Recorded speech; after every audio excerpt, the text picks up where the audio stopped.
They executed 5 generals on a Tuesday. The broadcast reached Earth in 6 hours and 40 minutes. And by the time it did, Secretary-Permanent Davan Orell-Kast had already been sitting at the head of the Emergency Deliberative table for 3 of them. He was drinking tea. Not from one of the compact's standard-issue ceramic cups, the white ones with the blue institutional seal that everyone else used. From a mug his daughter had made at school when she was 6 years old. Wide base, slightly lopsided, glazed in 3 uneven strokes of blue-green that had cracked in the kiln into a fine web pattern across the surface. There was a hairline fracture along the handle that he had sealed himself with clear resin rather than replace it. He had been using it for 22 years. The aide who burst through the chamber doors had expected chaos. He found 12 people seated at a long table in the kind of quiet that is not peaceful. The kind that has weight to it. Orell-Kast looked up from the single page he was reading, one page, just one, and said, without any particular urgency, "Close the door, please." The aide closed the door. No raised voices. No one standing. No screens showing the broadcast because everyone in the room had already seen it, and watching it again was not going to change what it contained. What it contained was this. Supreme Executor Vrethanos of the Ossivane Hegemony, 8 feet tall in his formal crimson authority pigmentation, had read a sentence aloud in the grand convocation tier of the hegemony's capital station, a chamber with 200-meter ceilings and floors quarried from a dead moon specifically because the stone's mineral content made warm-blooded species feel sick. And that sentence had been, all 5 human delegates are to be executed. Immediately. Publicly. As a demonstration. And then they were General Amara Osibansu, General Thomas Wiersbicki, General D. Young Cho, Vice Admiral Priya Subramaniam, Brigadier General Cassandra Ferreira. Their hands were not bound. The Ossivane considered restraints an insult to their own dominance. They meant, "We don't need to stop you from running." None of them ran. The execution took 11 minutes. Broadcast lived to approximately 4.3 billion viewers across 41 member species of the Dominion. Vrethanos framed it as a lesson. This, he told 41 civilizations, is what happens to those who test the hegemony. Before it happened, before the sentence was read, General Osibansu had set her briefcase down on the lowered platform. The platform where the human delegation had been placed, 3.2 meters below the main floor level. An architectural insult so precise it had required deliberate engineering. She had straightened her jacket. She had looked up at Vrethanos across that drop, and she had said quietly, "Then I suppose this is what you needed." She did not tremble, not once. Orell-Kast had been given those words in a text summary before the broadcast arrived. He had read them 3 times. He had then taken out the mug, made the tea, and sat down to wait for the rest of his team. The aide still standing near the door said, "Sir, they're dead." "Yes," said Orell-Kast, "they are." He turned the mug a quarter rotation clockwise with his right thumb, set it down, picked up the single page again. "We have been in this room for 3 hours, he said. "You have been aware of the outcome for 40 minutes. We have been aware of the probable outcome for 48 hours. The intelligence division flagged it before the convocation opened." He looked at the page. "Sit down." The aide sat down. "What you're feeling right now," Orell-Kast said, still reading, "is the difference between knowing something is likely and watching it happen. That difference is real. It matters. We'll give it the weight it deserves." He finally looked up. But not yet. He slid the single page to the center of the table. On it was 1 line of text and 1 signature. His own, dated 31 years ago, initialed at the bottom by the then Secretary-General and countersigned by 3 members of the Compact Defense Committee. The program name at the top of the page read, Operation Long Readiness. No one at the table touched it. They didn't need to. 31 years earlier, a Terran science vessel called the Ardent Survey had been seized by hegemony patrol craft in a transit corridor near what the Ossivane called the Veth boundary, a designation they had invented 14 years after the corridor had been in regular use by 4 species, 2 of them not the Ossivane. The Ardent Survey's crew of 23 had been taken, not killed, taken. They had been held for 4 years. When they were returned, released, the hegemony said, as a gesture of diplomatic goodwill, they came back in the same clothes they had been wearing when they were seized. The clothes had been laundered. That detail, for reasons no one could entirely explain, was the one that stayed in the briefing documents. Someone had laundered their clothes before sending them home. The Compact had protested, filed formal objections, requested an inquiry through the Interstellar Accord framework, received, over the following 18 months, 3 acknowledgments of receipt and 1 response that essentially said, "The matter is considered resolved." It was resolved. The 23 came home. Some of them recovered. Some of them didn't. The Compact moved on because that was what you did when the alternative was a war you had not finished building the architecture to win. But in a small office on the 3rd sublevel of the Compact's Geneva headquarters, a man who would eventually become Secretary-Permanent, sat down with 4 defense analysts and a legal historian, and they asked a question together. Not if this happens again, but when, and what does it look like if we're already on the other side of it when it does? That meeting had lasted 11 hours. The document it produced had taken another 6 weeks to finalize. And then it had sat in a desk drawer for 31 years, growing one coffee ring from a meeting approximately 14 years in. Orell-Kast knew exactly which meeting. He had been there.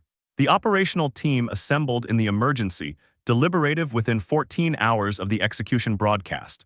6 people. Chosen not because they were the most senior people available, but because they were the right ones. Commander Ren Sorvath led the table. Former diplomatic attaché, 3 years in hegemony space before the compact rotated her out for her own safety. Fluent in 2 Ossivane regional dialects and 1 trade pidgin that the hegemony didn't officially acknowledge using. She had a habit of arranging her pens in parallel lines before a briefing began, always the same order, always the same distance apart. And she was doing it now, which meant she was thinking hard and did not want anyone to know how hard. Dr. Korath Den sat across from her with a tablet, and a look on his face that people who didn't know him might have mistaken for calm. People who did know him understood it as the face he made when he had already finished his analysis and was waiting for everyone else to catch up. Dr. Vesa Andreth had not sat down yet. She was standing near the window with her arms folded and her eyes focused on something outside the glass that may or may not have been there. The other 3 filed in and took their seats. Before the first briefing began, Sorvath placed 5 photographs on the center of the table. Osaibansu Wierzbicki Cho Subramaniam Ferreira. No one touched them. No one spoke. The photographs stayed there for the entire meeting. Dr. Den went first. The Ossivane Hegemony controlled 14 star systems. Its military fleet numbered 387 capital-class warships, a figure the Compact's intelligence division had tracked to within 11 vessels for the past 9 years. In any direct engagement, those ships were a serious problem. They were well-built, well-crewed, and their commanders had fought in 8 documented conflicts with a combined loss rate of less than 4%. But, said Den, and he did not look up from his tablet when he said it, the fleet doesn't fight as a fleet, it fights as a network. He pulled up a diagram, 14 systems, each with its own theater command. Lines connecting them to 6 points, 6 gravitational relay stations positioned at the intersections of the hegemony's FTL transit corridors. Every coordination signal, every command relay, every real-time fleet order, all of it ran through those 6 points. Remove the 6 stations, Den said, and you have 387 ships that cannot talk to each other, cannot receive orders, cannot coordinate, and have no way to know what any other theater is doing. He set the tablet down. They don't become harmless, but they become 14 separate problems instead of one unified one. The room was quiet for a moment. How long have you known that? Sorvath asked. The structural dependency, Den thought about it. We identified it about 9 years ago. It took another 4 years to confirm it wasn't a decoy architecture. The hegemony built it that way because it's elegant, clean, efficient. He paused. They never wargamed what happens if someone targets the elegant part. No declaration of war, no ultimatum, no announcement. Just 6 points, sub 4 minutes, and then silence where the network used to be. Dr. Andreth finally sat down. She had spent, she told the room, 9 of the past 31 years cultivating relationships with 3 species that existed inside the hegemony's member roster, but had never been content there. The Vithronicol, a low-gravity aquatic species whose home system bordered the hegemony's expansion corridor. Their government had filed 12 formal objections to hegemony territorial claims in the past 40 years. All 12 had been acknowledged. None had been addressed. The Morathian Dral, a distributed fungal network consciousness spread across 9 inhabited moons. They communicated through chemical pulse across mycelial networks, which meant they had no use for the hegemony's standard digital communication infrastructure. They also, as a result, deeply distrusted it. Andreth had corresponded with their eldest spokes consciousness for 11 years, not by secure channel, by letter. Actual paper letters, written by hand, delivered by courier, because the Morathian Dral considered anything transmitted electronically to be, at best, overheard. The most recent letter had arrived 6 months ago. The spokes consciousness had written in its careful translated script, "We continue to watch. We have always continued to watch. Watching is not the same as agreeing." The Kalan remnant, survivors of a hegemony pacification campaign 22 years ago, scattered across 14 sanctuary stations, no central government, no fleet, no territorial claim. What they had was memory. Specific, detailed, operationally useful memory of exactly how the hegemony moved when it decided something needed to be pacified.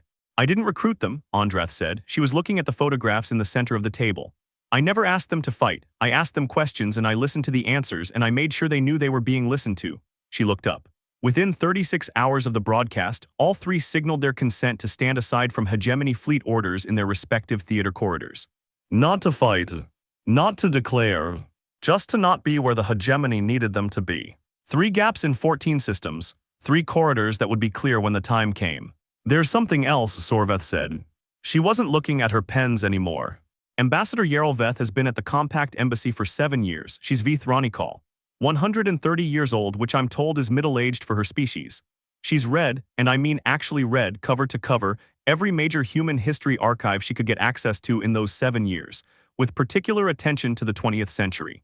Albeit, she cornered me in the corridor outside the ambassador wing this morning, before I came in here. No one asked what was said, they waited.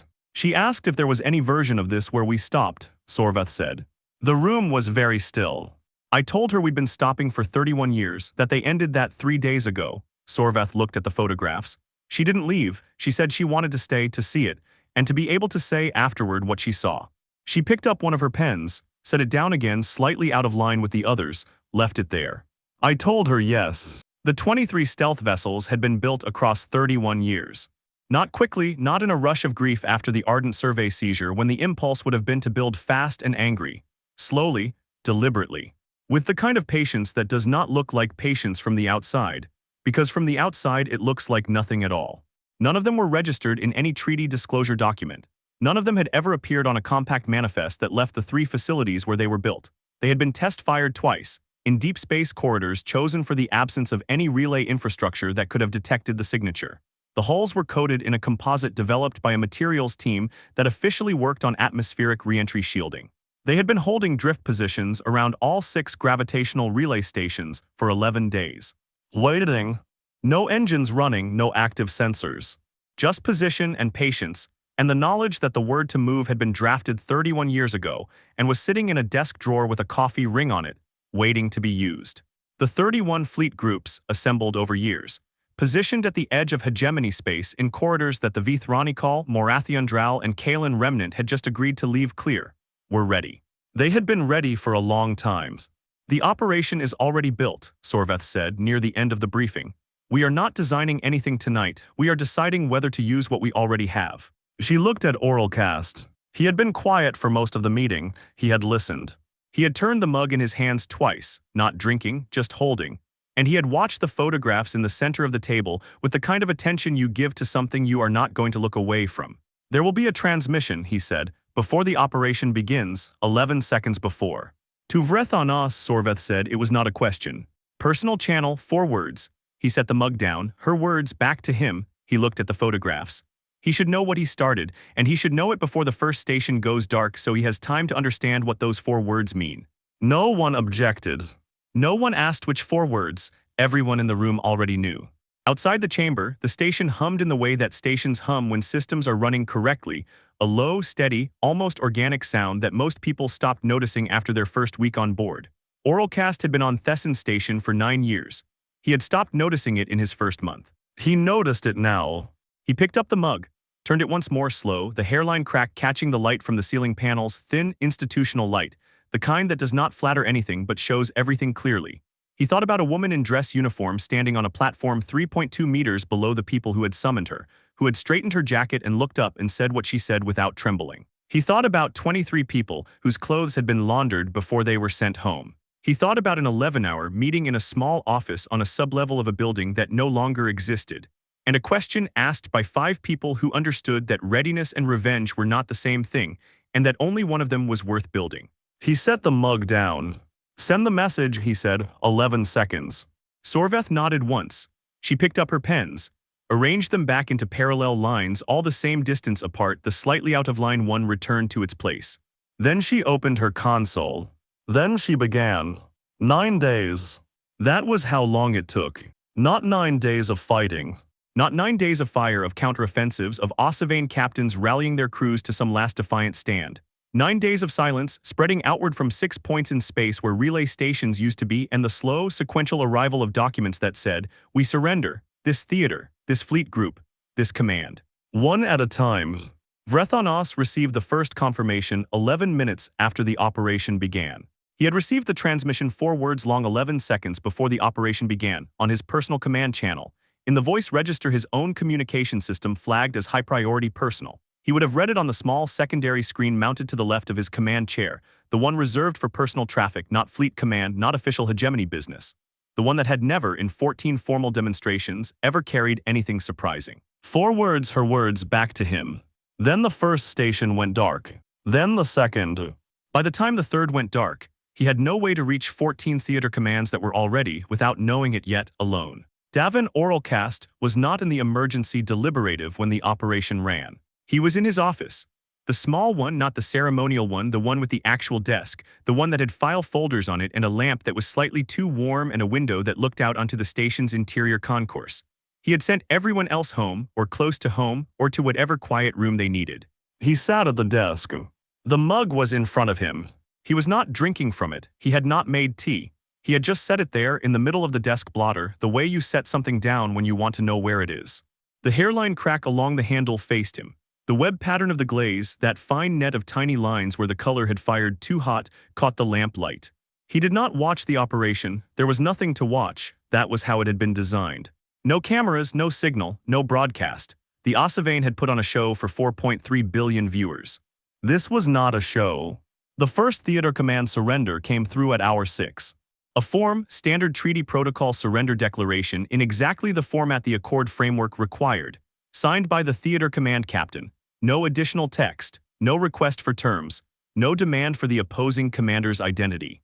Just the form, properly filled, transmitted on the civilian relay that the compact had deliberately left intact.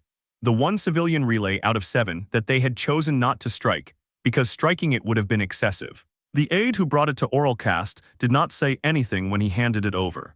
Orell-Kast read it, set it face down on the desk. "Thank you," he said. The aide left. The surrenders came in pairs on the second day, singles on the third and fourth, a gap on the 5th day that meant nothing, or meant that one theater command captain was taking longer to understand that there was nothing left to wait for, and then 2 more on the 6th day. No battle, no raised voices. No moment where a Terran commander had to make a decision about whether to fire. The compact's fleet groups held their positions at the edges of hegemony space, in the corridors that the 3 aligned species had left clear, and they waited, and the theater commands surrendered to commanders who received them with the minimum language the treaty protocol required and then filed the paperwork. 14 paperwork filings. 14 fleet groups, 387 ships, rendered not destroyed but simply stopped, held in place by the absence of any signal that could tell them to do otherwise. On the 3rd day, Commander Sorvath sent a single message to Ambassador Yerelveth. It said, "It is proceeding as anticipated." No reply was expected and none came, but 12 hours later a courier arrived at the compact's reception desk with a physical letter, paper, sealed, hand-addressed, and it turned out to be from the Morathian Drow's eldest spokesconsciousness, and it said in its careful translated script, "We have watched. We will continue to watch. What we have seen we will remember." The letter smelled faintly of something organic, something green, which Andrath, when she held it, said was normal for Morathian Drow correspondence. The mycelial network that ran through their communication system left traces. She set it down carefully. She did not want to damage it. It would eventually be submitted as part of the evidentiary record to the Galactic Accord Deliberative. The last surrender came on day 9 at 03:11 station time. Theater Command 14, the furthest from the capital. The one that had, presumably, taken the longest to fully understand that no help was coming, no counterorder was going to arrive, no relay signal was going to resolve the silence into something it could act on. The form was the same as the first one, standard treaty protocol, properly filled. Orell-Kast was awake when it arrived. He had not been sleeping much. Not because of anxiety he would have said, past anxiety, but because something in him was not yet done watching. He read it, set it face down on the stack with the other 13. 14 forms, 14 theater commands, 387 ships. No battle. He turned the mug in his hands, slow, one full rotation. The hairline crack, the web glaze, the slightly lopsided base that made it rock very slightly on flat surfaces, a flaw his daughter had never noticed or had noticed and not cared about. He thought about what it meant to build something for 31 years, and then watch it do exactly what it was built to do. He had expected to feel something cleaner than this. Outside in the corridors of Thesson Station at 03:11 in the morning, almost no one was awake. The station ran on a standard day cycle. The concourse was empty. The lights were dimmed to night shift levels. Somewhere in the station, in the embassy residence wing, Ambassador Orell-Kast was in her quarters, which were fitted with a pressure-variant atmosphere and a water circulation system to accommodate her species' requirements, and she was not asleep either. She was composing. She had been composing, she would later say, since the corridor. The hall of the recorded was in the civilian wing of Thesson Station, down a corridor that most visitors to the station never used. It was not a large room. The ceiling was low, practical, not ceremonial, and the walls were lined floor to ceiling with small stone tablets, each one the same size, each one with a name and a date cut into it. 1947 of them before the ceremony. They were arranged in the order they were added, not alphabetically, not by rank or species or circumstance. Chronologically, the oldest ones at eye level near the entrance, the newest ones at the far end of the room, and the dates on them went back far enough that some of the earliest names were of people who had died before most of the current compact membership had achieved spaceflight. The stone was local, quarried from an asteroid in the outer belt, pale gray, slightly rough to the touch. Nothing special about it. Not chosen for beauty. Chosen because it was what was available when someone first decided that names should be kept. The ceremony was not announced widely. It was not private exactly, but no one had sent a broadcast notice. The people who knew about it were the people who had been involved, or who had asked to be there, or who had heard through the kind of quiet word of mouth that moves through a station when something has happened that everyone knows about but no one has formally announced. 31 people, maybe 32, Orell-Kast did not count them. He had the mug with him. He had brought it without thinking about it, in the way you bring things that belong in your hands when the alternative is having empty hands. He read the 5 names first. Not from a list, though he had one, he knew them. General Amara Osibansu, General Thomas Wiersbicki, General D. Young Cho, Vice Admiral Priya Subramaniam, Brigadier General Cassandra Ferreira. He read them at a normal pace, not fast, not slow. The way you say something when you want the room to hear it fully, and you're not in a hurry and there's no reason to perform anything, because the names are the only thing that matters. 5 names on 5 new stone tablets, same size as every other tablet in the room, same stone, same cut. No special treatment, same room they had always been going to end up in. Then he turned back toward the entrance. He read the names of the 23. Most of the people in the room had not known those names. Some had not known there were 23. They knew about the Ardent Survey, it was in the historical record, it was in the briefing documents, it was the institutional anchor of 31 years of preparation. But the names had been in files, and files are not the same as names spoken aloud in a room where the stone is rough to the touch, and the light is even and thin and shows everything clearly.